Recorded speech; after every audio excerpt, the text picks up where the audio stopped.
Thank you very much, Mrs. Jimmy Carter. Now back to David. Could we ask? Well, we are told the debate has ended, but on the other hand, President Ford and Governor Carter are still there on the rostrum waiting.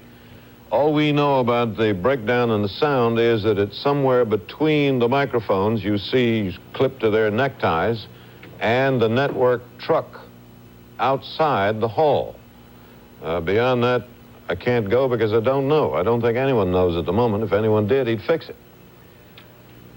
I keep telling you what I don't know, which is a great deal. We don't know if they're going to continue the debate and wait for the sound to be fixed. Ed Newman is saying something no doubt interesting, but I haven't the faintest idea what it is because I can't hear him.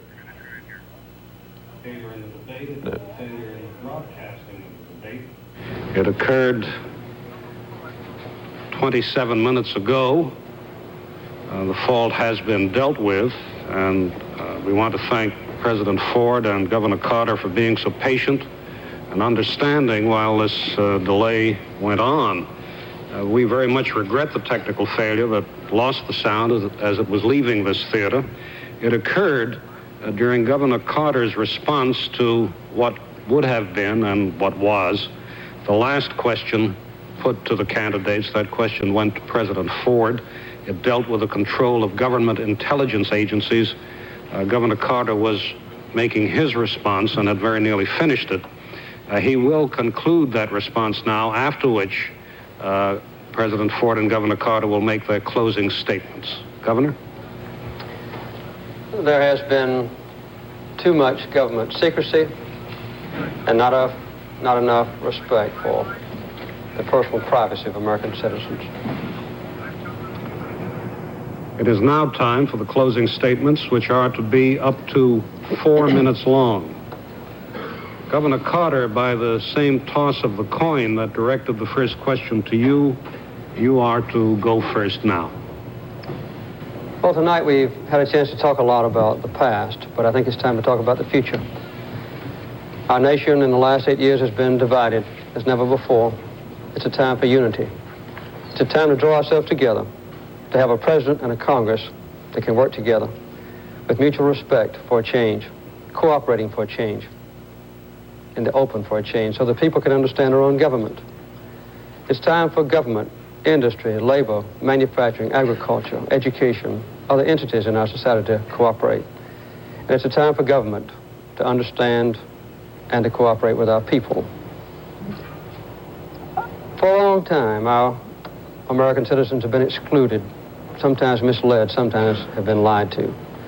This is not compatible with the purpose of our nation.